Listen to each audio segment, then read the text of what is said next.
Salut Linley. Hey Romain, ça va? Ouais, toi? Bah écoute, plutôt pas mal, ouais. Aujourd'hui, je voulais qu'on parle d'un espace de coworking que j'ai Mhm. découvert sur un site américain. Ok. C'est un espace de coworking qui s'appelle Creative Cubes, qui est en Australie, Mhm. à Melbourne, et qui a été aménagé par une agence d'architecture qui s'appelle Corso. Ok. Euh, Déjà, en premier lieu, on peut peut-être parler de ce que c'est un espace de coworking. C'est un lieu où les indépendants, les télétravailleurs, les entreprises vont pouvoir louer des postes de travail, des salles de réunion ou des salles de conférence, par exemple, pendant 1 heure, un mois, un an. Enfin, c'est assez flexible. C'est vraiment du travail flexible. Mhm. On n'est pas obligé de signer un bail 369 classique où on va s'engager pendant des années et payer un loyer connu d'avance. C'est des lieux qui se développent vraiment de façon importante en France, en Europe et partout dans le monde. Euh, il y a juste un seul enjeu pour ces lieux, c'est qu'il faut qu'ils remplissent assez pour le rendre rentable. Et donc, comment ils font pour le remplir de façon importante? C'est qu'ils optimisent bien leur surface et qu'ils aménagent de façon très design, très sympa leurs locaux pour faire venir les clients potentiels et surtout les faire rester. Ok. C'est assez important. Donc là, j'ai fait une petite sélection de photos Mhm. de cet espace de coworking et je voulais qu'on les commente ensemble. Je voulais avoir ton avis. Ouais. Je voulais qu'on voit un petit peu les bonnes pratiques, les tendances de l'aménagement de bureaux qui sont utilisées dans ces lieux Mhm. et en tirer des conclusions, des tips que nous on pourrait utiliser ou que d'autres personnes qui verraient cette vidéo pourraient utiliser dans leurs locaux. Ok. Ça te va? Ça marche. C'est parti? C'est parti. Alors, Ok, donc première image. C'est un espace de coworking ou un accueil? Je t'avoue que j'ai un petit doute là. ouais. Alors, c'est vrai que souvent dans les espaces de coworking, l'accueil, on ne sait pas si c'est un lieu de travail ou un seul accueil. Là, dans Mhm. ce cas-là, je pense que c'est les deux. Ok. Parce qu'on a en effet l'accueil juste au fond avec une banque d'accueil Mhm. et on a un espace d'attente, mais où les gens, on voit bien avec la personne au premier plan, sont en train de travailler. Ouais. Ok. Qu'est-ce que tu penses de cet espace? Bah écoute, je vois déjà, sans trop aller dans le détail, hein, que ça va être un espace vraiment très atypique. Il n'y a qu'à voir au niveau de, tu sais, du mix de matériaux. Déjà au niveau Mhm. du sol, on a du bois, du béton, on a quelque chose dans le fond qui semble être de la moquette, tu sais, la petite ligne là, un peu Ouais, jurique. ouais. Au niveau des murs, on a un mur blanc, un mur graphique bleu et jaune. Dans le fond, dans ce qui semble être une salle de réunion, on a un mur, tu sais, façon un peu béton, marbre. Ouais. Donc voilà, on sait déjà, on le sent, qu'on va être dans un espace un peu atypique. Et même au niveau du mobilier, au niveau du premier plan, hein, c'est plutôt classique. Cuir marron, métal noir, vintage, style Indus en fait, hein, en Hmm. somme. Et, euh, et la table basse. Ouais, bah, je voulais t'en parler parce que ça m'interpelle, ça m'a vraiment interpellé. Ouais. La table basse, en fait, c'est une malle qui a totalement été transformée au niveau de son usage. Parce qu'une malle, bah, bien sûr, ça permet de ranger des choses et ou potentiellement de voyager. Mhm. Alors que là, on l'utilise en table basse. Ça, c'est une vraie tendance. C'est la tendance de l'upcycling. Ouais. C'est en fait, tu récupères des déchets ou des produits que tu voulais plus forcément utiliser et tu les améliores et tu les utilises dans un autre contexte. Donc ça, c'est une tendance qui est très importante en Europe, mais aussi aux Ouais. États-Unis, Ok. dans l'aménagement de bureaux. Et ça, c'est un conseil vraiment que je donne régulièrement à nos clients. C'est regardez bien ce que vous avez dans vos anciens bureaux au niveau Mhm. des produits et si ça peut pas servir d'une façon ou d'une autre dans les nouveaux locaux, Ouais. en l'améliorant, en le transformant, en le réutilisant différemment. Ça va permettre bien sûr d'avoir une conscience écologique parce on achète moins de produits, on réutilise des anciens produits qu'en fait on voulait mettre à la benne. Et ça permet aussi de donner un petit côté vintage, un côté réutilisation de matière, etc. dans un nouvel espace. C'est clair. Non mais je vois, en fait, c'est un peu du détournement d'objets en somme. Totalement. C'est un peu comme, tu vois, les bidons de tôle là, qu'on détourne un peu en tabouret ou en Ouais, assise, ou les conteneurs, ou tu sais, un peu ces commodes ou tout simplement des armoires, hein, de rangement. En fait, à la place des tiroirs, on met des valises, ouais, justement, donc c'est un rapport aussi avec cette malle. Non mais c'est vachement intéressant, ouais. Et ouais, puis ça permet de créer des objets uniques aussi. c'est clair. C'est plutôt pas mal. Et de donner vraiment une âme en plus à un espace. Et c'est pas obligé que ce soit un espace de coworking, hein, ça peut être dans des bureaux. D'ailleurs, je vois de plus en plus aussi dans des commerces. Les aménageurs de commerce utilisent plein de choses, je sais pas, des cagettes de bois pour créer des nouvelles étagères, etc. Ouais. Ça fonctionne très bien. Ok. Next. On passe à la seconde image. Ok, donc en fait, la petite moquette que l'on voyait dans le fond, c'était une circulation en piste d'athlée. Ouais, Génial, c'est super. ouais. Et j'ai lu dans l'intitulé du projet que c'était une piste d'athlète qui faisait 500 mètres. 500 mètres. Ouais. Bah, en plus, c'est marrant parce que tu sais, j'avais vu il n'y a pas longtemps, selon sport.gouv, si je me souviens bien, qu'une piste d'athlée circulaire standard, c'est 400 mètres. Ouais. Donc c'est quand même plus qu'une piste standard. Ah ouais. C'est énorme. Ouais, parce C'est que vraiment pas ouais, mal. c'est vrai que mettre 500 mètres de piste d'athlète dans des bureaux, c'est vraiment intéressant. Ouais, à ton avis, ça a été fait en quelle matière? Alors, ça me fait penser à un ancien projet sur lequel on avait bossé parce qu'on on voulait reproduire quelque chose dans ce genre-là. Mhm. Et j'étais allé demander à certains fournisseurs et en fait, tu es obligé de partir sur de la moquette sur mesure Mhm. pour faire ça parce que tu peux pas prendre seulement de la moquette orange, enfin de la couleur Ouais. rouge orangé et mettre une peinture blanche au milieu, ça tient pas en fait. Ça tient pas, rien ne tient. C'est assez incroyable aussi parce que ce que j'aime beaucoup, c'est la manière dont on prend une idée qui est extérieure et la manière dont on l'adapte à l'intérieur. Parce que en temps normal, les pistes d'athlétisme sont faites en un matériau que l'on appelle le tartan. Ouais. C'est un mélange de polyuréthane et de caoutchouc. Et D'accord. là, en fait, c'est vraiment de la moquette sur Ouais. mesure qui est adaptée pour un lieu qui a l'air vraiment très grand. Donc c'est vachement intéressant. Et puis je pense que l'idée d'avoir mis deux couloirs, ça ne doit pas du tout être anodin, hein. Mhm. C'est surtout certainement pour spécifier qu'il peut y avoir une circulation dans les deux sens.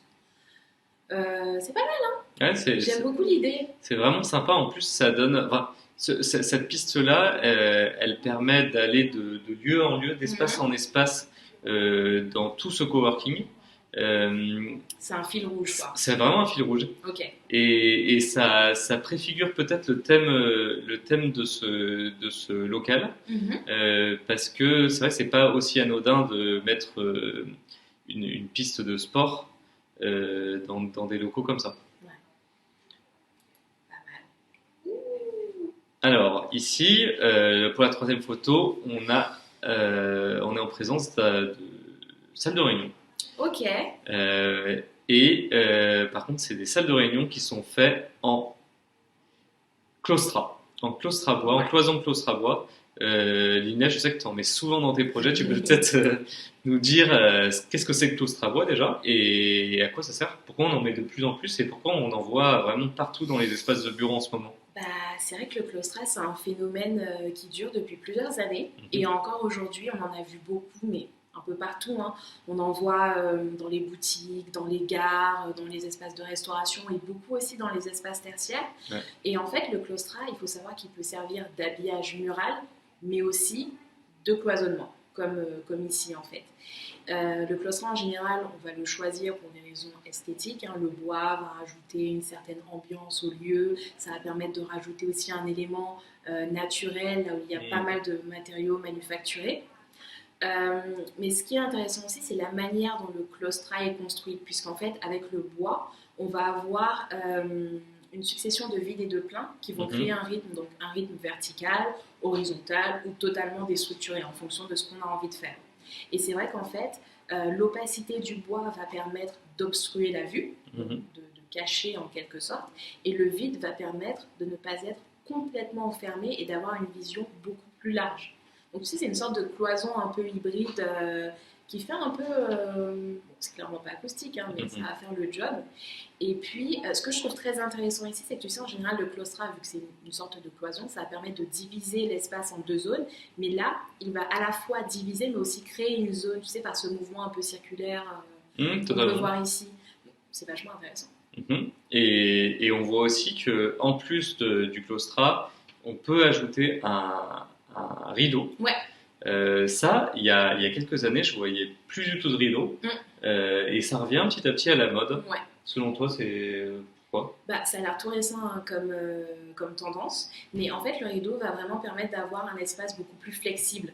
Donc une fois qu'on a besoin d'un peu plus de confidentialité, il suffit juste de tirer le rideau. Et en même temps, le rideau, il va permettre donc de ne pas être vu, mais de ne pas voir non plus, donc de gagner en concentration.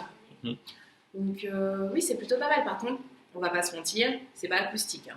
Même si je sais qu'il y a de plus en plus de fournisseurs qui proposent des rideaux Oui, acoustiques. c'est vrai, t'as raison. Ils sont micro-perforés, ou il y a d'autres techniques. C'est vrai.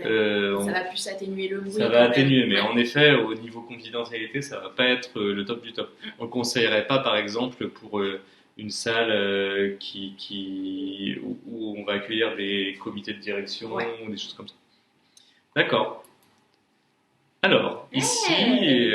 qu'est-ce que c'est? C'est un espace de détente? Bah ouais, en fait, c'est assez marrant parce que vu qu'ils ont des espaces de coworking totalement différents, ça pourrait très bien être un espace de coworking, de brainstorming ou un espace détente, tu sais, comme une bulle dans tous ces espaces de coworking. Donc c'est vachement intéressant. Moi, ce que j'aime bien, c'est la manière, encore une fois, la manière dont l'espace est signalé. En fait, on a une délimitation au niveau du sol, béton, bois. L'espace est situé sur une espèce de plateforme en bois qui est légèrement surélevée. Et puis on a une sorte de pergola. Ouais, c'est Par-dessus. totalement une pergola. Ouais. Donc la manière dont c'est signalé, c'est plutôt pas mal. On a des poufs aussi, on est dans une autre position, allongée, semi-assise. On a un certain confort qui est différent de ce qu'on a pu voir précédemment. Plutôt pas mal, hein. C'est marrant parce en fait, on se rend compte que dans cet espace, il y a beaucoup d'installations qui d'habitude sont prévues pour l'extérieur, qui sont à l'intérieur, Effectivement. comme la piste, la pergola. C'est intéressant. Et ce mur où on voit un terrain alors je sais pas, je pense que c'est un terrain de basket ou Ouais, de on hand, dirait, ouais. on garde ce thème du sport. Ouais, mais clairement, il y a un thème sportif. Clairement, c'est très, très graphique. Ça doit être soit de la peinture, soit un stickers. C'est très sympa aussi. Et ça me fait penser à la photo suivante, où là aussi, ils ont décoré un gros pan de mur. Ouais. Un gros pan de mur en mettant, bien sûr, en peignant le mur au départ et en utilisant du stickers pour afficher une phrase assez dynamique, assez entrepreneuriale pour motiver leurs clients. Et on voit à gauche et à droite toujours cette thématique du sport avec des ballons. Bah, du coup, franchement, c'est plutôt pas mal en fait quand on met un peu en comparaison ces deux fresques. Parce que d'un côté, on a une fresque très colorée, 5 couleurs, oui, je les ai comptées rapidement quand je parlais, où en fait, on a des formes qui sont beaucoup plus géométriques en fait, mais en même temps, c'est figuratif parce qu'on arrive à reconnaître ce terrain sportif. Et de l'autre côté, hop, on a les silhouettes, c'est beaucoup plus. Voilà, on a 2 couleurs, noir, orange, il y a beaucoup plus d'impact. Ouais. On a une typo qui est vraiment. En gros caractères, en gras, qui est ponctué.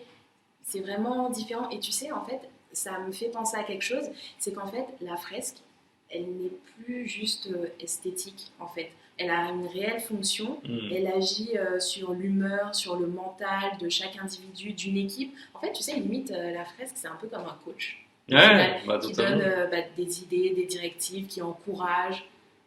Ça, c'est une grande tendance d'ailleurs, ça s'appelle l'office branding. C'est en gros marketer son espace de travail. On va prendre un univers, les valeurs de son entreprise, ce qu'on a envie de montrer aux clients, aux salariés, aux partenaires, aux parties prenantes. Ouais. Et on va marketer son espace de travail en travaillant bien sûr sur les murs, les plafonds, les sols, le mobilier. On va afficher, là clairement c'est une super bonne pratique quand on a un mur blanc comme ça très très grand où il n'y a rien dessus. On va vraiment réfléchir à ce qu'on veut faire passer comme message, quelle couleur utiliser, quel texte utiliser. On peut utiliser, c'est pas très cher de créer un mur comme ça parce qu'il y a bien sûr un peu de peinture et il y a un peu d'adhésif par-dessus. Ouais. C'est pas très cher et ça permet vraiment de se souvenir d'un lieu et de marquer la personne. C'est vrai, c'est vrai. Puis on sent une certaine dynamique aussi, tu sais, au niveau des silhouettes, Ouais. des traits. Non, franchement, c'est vachement chouette. Ouais. De toute façon, on reste encore dans le thème du sport. Hein. Ouais. Tout le bureau est en mouvement, on va dire. Alors, qu'est-ce que c'est que ça? C'est des petits espaces informels, j'ai l'impression. Des petits espaces de réunion informels. J'aime beaucoup. Hein. T'aimes beaucoup? Franchement, j'aime beaucoup parce que en fait, je suis persuadée qu'au premier abord, on aurait l'impression que c'est un espace un peu beauf, triste, trop simple. Et en fait, j'aime beaucoup parce que ce sont des box. Et généralement, les box dans l'espace tertiaire, ce sont plus, tu sais, ils sont faits de cloisons vitrées, semi-vitrées, pleines. Tu sais, ouais, c'est très standard. Oui, voilà, c'est ça. On a ce principe de mobilier acoustique, tu sais, où tu as deux canapés ou deux fauteuils face à face avec des cloisons acoustiques un peu hautes. Et en fait, ici, on a des murs, des murs qui séparent l'espace. Le mobilier, ce sont des blocs, tout simplement. C'est simple. C'est linéaire, c'est épuré. On a juste une petite, un petit côté design au niveau du piétement. Je trouve qu'il y a une certaine zénitude, un certain calme de ça. Et en fait, la forme, ça me fait beaucoup penser aussi, tu sais, au style architectural des années 50-70, le brutalisme, dont faisait partie Marcel Breuer et Le Corbusier. Et le but était vraiment d'utiliser le béton dans sa forme la plus brute, sans ornementation. Et en fait, ça me rappelle vraiment ça. Je trouve ça vraiment chouette parce qu'en fait, c'est vraiment un espace qu'on n'aurait pas l'idée de créer déjà en temps normal et encore moins dans un espace tertiaire. Et en fait, ça se met vraiment en contradiction avec les autres espaces qu'on a vus précédemment qui sont beaucoup plus dynamiques, avec de la couleur, avec des formes, avec de la géométrie. Et là, en fait, on sent vraiment ce calme. Et puis cette impression de camouflage aussi avec le sol qui est déjà un peu effet béton, le plafond qui est un peu gris métallique. C'est comme, oui, ça se fond un peu dans l'espace. C'est pas mal, t'en penses quoi toi? Ouais, on voit que de toute façon que cette tendance de matière naturelle comme le marbre, la pierre, etc., ça revient quand même beaucoup dans les espaces de bureau. Faut faire attention quand même parce que ça peut vite coûter cher. Il y a des astuces. Là, par exemple, il y a deux petites astuces. Au mur, par exemple, on peut mettre bien sûr soit du papier peint, soit du parement brique ou des choses comme ça, qui sont un peu moins chères et qui permettent d'être collés à un mur standard. Ça fait quand même cet effet.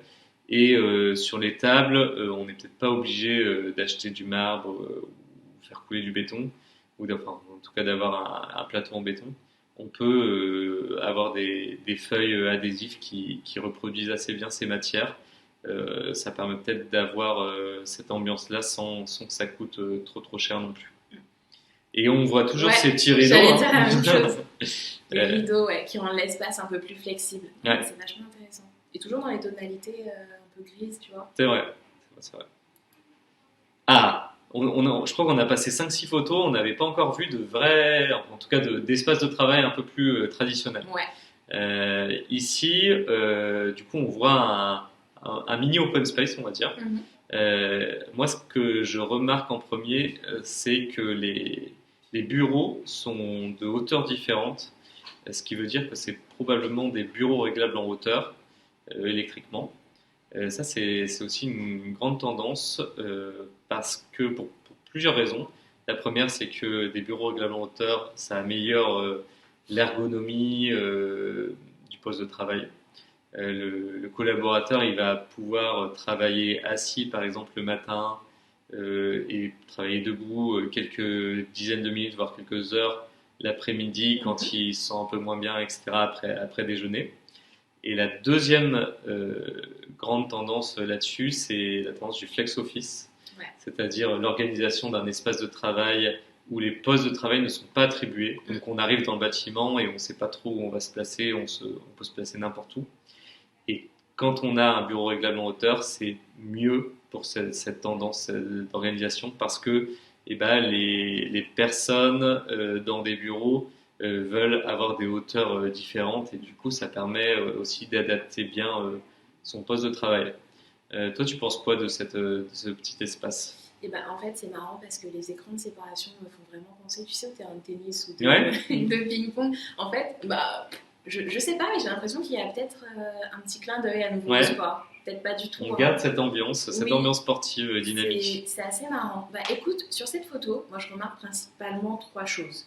Déjà, au niveau du plafond, sur toutes les précédentes photos qu'on a vues, en fait, on a un plafond brut. Tout est apparent. On n'a pas le faux plafond, tu sais, qui à la base permet de cacher tout ce qui est clim, ventilation, passe-câble, tuyauterie. Là, tout est apparent. C'est pas mal parce que pour un lieu qui essaie vraiment de créer un style un peu industriel, bah, ça rajoute ce petit côté usine. Et en plus, ça donne un certain cachet au lieu. Ça lui donne un peu plus de personnalité. Donc, c'est vraiment pas mal. C'est intéressant. On le fait de plus en plus. Bon, malgré tout, ce plafond, bon, il est un petit peu froid, tu sais, avec tout, le métal, le gris, voilà, la moquette, elle est grise. Du coup, ils ont rajouté vraiment des tons jaunes et bleus. C'est quelque chose que je vois beaucoup hein, dans les bureaux dernièrement. Le jaune et le bleu, couleurs, spécifiquement. Ouais. Je pense que c'est parce que ça rappelle, tu sais, un peu l'évasion, les vacances, le soleil, la mer, la plage, la chaleur. C'est un peu la bonne humeur, tout ça. D'accord. Et, surtout qu'on est à Melbourne, en Australie. Exactement. Coup, donc voilà, ça coïncide parfaitement. En plus, tu as vu, il y a une vue plutôt sympa au final. Hein. C'est vrai, ouais, ça a l'air. C'est pas mal. Et la troisième chose que je remarque, c'est qu'en fait, de toutes les photos qu'on a pu voir, en fait, l'espace est très peu végétalisé. Il y en avait un petit peu, tu sais, au niveau de la coursive quand on a vrai que j'en ai pas vu beaucoup. Oui. La boxe. Mais tu sais, ça reste très ponctuel. On a une plante, pas plus. Là, on en a 3.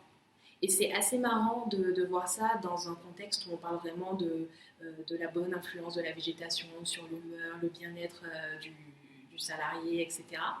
Et en fait, on se rend compte qu'ils arrivent à créer des espaces qui se suffisent à eux-mêmes, tu sais, qui sont dynamiques, qui sont accueillants, chaleureux, sans pour autant y mettre trop de végétation. D'accord. C'est pas mal. Passons à la prochaine. Hey, mic drop. Je crois que c'est notre dernière photo en plus, nos 2 dernières photos. Ok. Du coup, dans ces espaces-là, qu'est-ce qu'on voit ? On voit du néon. Et j'ai l'impression de voir de plus en plus de néons depuis quelques années dans les bureaux, alors que ce n'était pas du tout le cas avant. Ouais, j'ai l'impression que ça vient du retail, mais j'en sais pas beaucoup plus. Je crois que toi, au niveau du néon, enfin, je sais que tu en mets de plus en plus aussi. Ouais, j'adore. J'aime beaucoup le néon. Bah, en fait, j'aime beaucoup le néon parce que quelque part, ça me fascine un peu la progression du néon dans l'histoire et même dans son utilisation. En fait, le néon a été inventé en 1910 par un chimiste français qui s'appelle Georges Claude. Et le principe, c'est tout bête, en fait, c'est un gaz qui est diffusé dans un tube et qui, au contact de l'électricité, produit de la lumière de couleur. Okay. Et en fait, ce que je trouve vachement intéressant, c'est vraiment cette progression. Au début, on a utilisé le néon comme enseigne pour des publicités, sur des façades, sur des grands boulevards, des grandes avenues. Donc ça avait vraiment un but de signalisation, le fait d'attirer l'attention. Ensuite, très vite, le néon a pris une certaine place dans l'art. On peut voir, je vous conseille vraiment d'aller voir sur par exemple des clichés de Lucio Fontana qui vraiment utilisait le néon dans l'espace de manière in situ. Ou encore Martial Reis dans ses peintures qui liait le néon.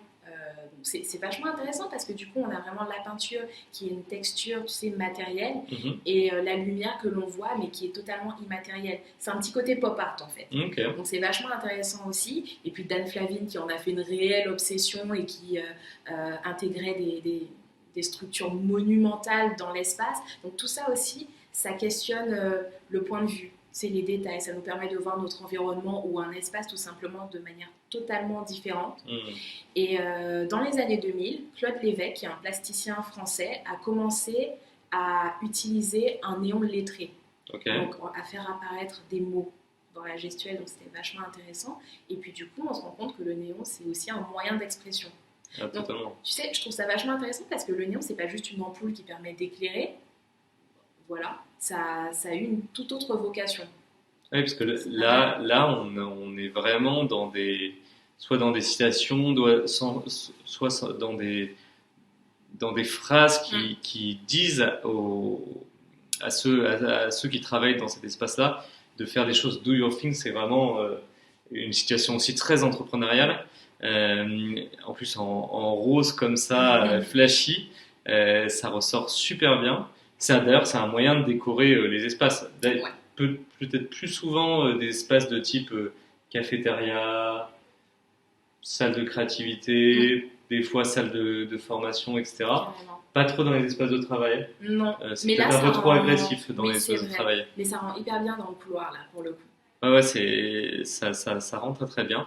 Et c'est vraiment une tendance qu'on voit de plus en plus. D'ailleurs, on voit aussi que on l'utilise par-dessus des murs végétalisés. Ouais, Là aussi, ça a il un y a un super. contraste qui est Ouais, assez saisissant, oui. ouais, c'est Ça vraiment très claque. intéressant. Voilà. C'était la dernière photo que je voulais te montrer. Ok. Moi, je trouve que le pari est plutôt réussi pour cet espace de coworking. Parce que ils arrivent vraiment à rendre mémorable leur espace Oui, auprès de leurs clients, avec plein d'espaces, de sous-lieux différents qui utilisent plein de tendances c'est différentes, vrai. de type tendance industrielle, scandinave avec l'utilisation du bois, Mm. les néons. On reprend pas mal de choses de l'ergonomie du poste de travail. On est aussi dans l'upcycling, donc la réutilisation de déchets ou de produits qu'on ne voulait plus avec des usages différents. Mhm. On a vraiment un périmètre vraiment intéressant sur Ouais, 4000 m², ça avait quand même 4000 m². c'est pas mal, ouais. D'ailleurs, le brief du client, c'était vraiment de rendre chaleureux l'espace Mhm. et de favoriser la collaboration, la créativité entre les personnes qui sont dans cet espace. Donc moi je trouve que globalement ça a plutôt été très bien fait. Bah oui, franchement, le pari est tenu, hein. C'est un espace très Mm. dynamique et puis je pense que, tu sais, les espaces au final, ils sont très hétérogènes, hein. Je pense que c'est aussi pour plaire à un plus Ouais, grand ouais, nombre. Et ils ont créé un espace très tendance en fait. ouais. C'est super. Et je pense que ça peut durer dans le temps et vraiment c'est un espace sur lequel on peut s'inspirer. Voilà. Merci Lionel. Bah, je t'en prie. À bientôt. À bientôt.